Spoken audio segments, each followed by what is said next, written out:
Assalamualaikum warahmatullahi wabarakatuh. Semangat pagi, kembali lagi bersama saya Pak Pras. Pada kesempatan kali ini kita akan belajar tema satu selamatkan makhluk hidup, subtema satu tumbuhan sahabatku, pembelajaran 3 yang memuat materi mata pelajaran ilmu pengetahuan alam dan bahasa Indonesia. Namun sebelum lanjut, alangkah baiknya kita berdoa terlebih dahulu.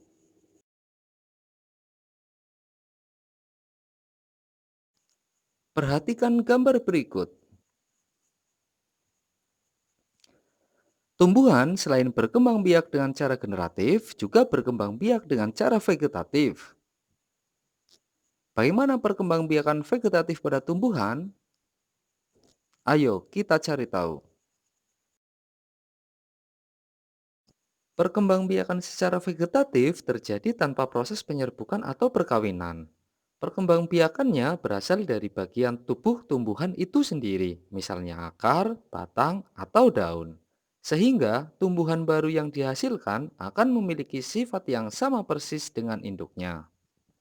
Terdapat dua jenis perkembangbiakan vegetatif. Yang pertama adalah perkembangbiakan vegetatif alami, yaitu perkembangbiakan vegetatif yang terjadi secara alami tanpa bantuan manusia. Yang kedua adalah perkembangbiakan vegetatif buatan, yaitu perkembangbiakan vegetatif yang terjadi dengan bantuan manusia. Macam-macam perkembangbiakan vegetatif alami. Yang pertama adalah akar tinggal atau bisa disebut juga dengan rimpang atau rizoma. Akar tinggal adalah penjelmaan batang beserta daun yang terdapat dalam tanah. Batang tersebut tumbuh secara mendatar dan tampak seperti akar.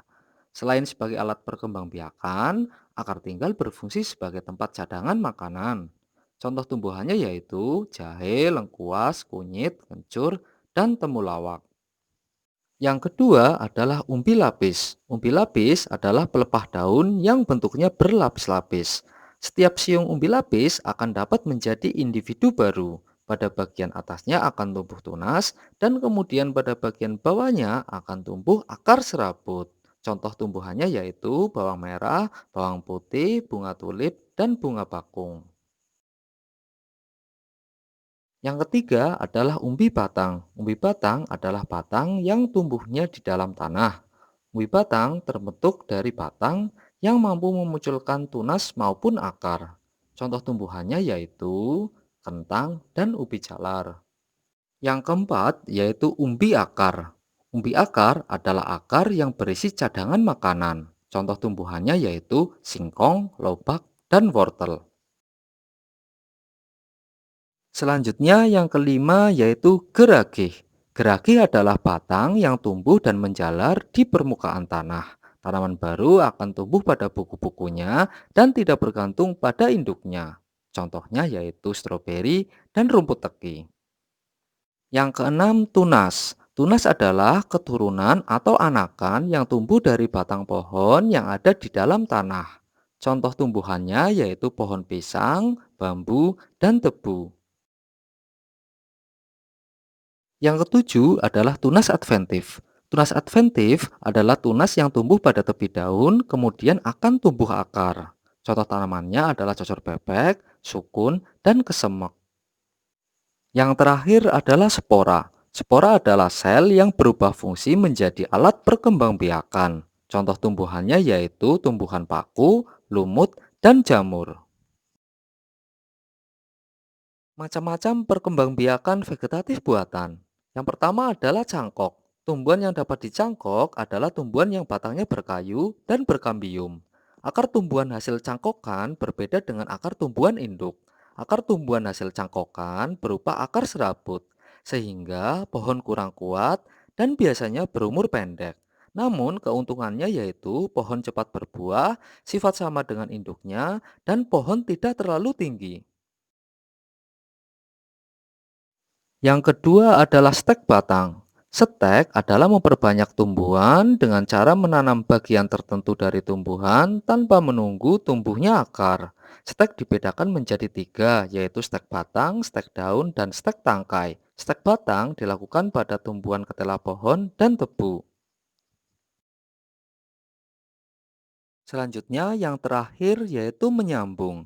Menyambung adalah menggabungkan batang bawah dengan batang atas dua tanaman yang sejenis.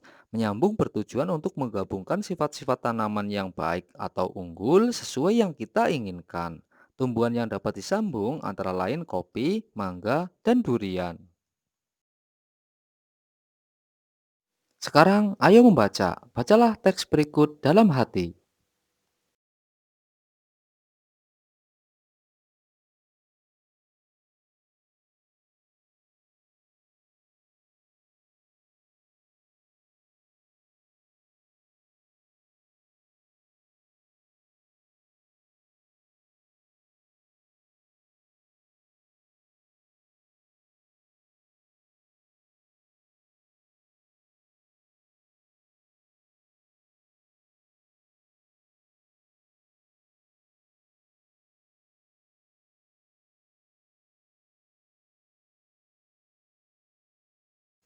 Nah, setelah selesai membaca kelima paragraf sebelumnya, sekarang tentukanlah ide pokok dari masing-masing paragraf dari bacaan tadi dalam diagram Venn seperti ini.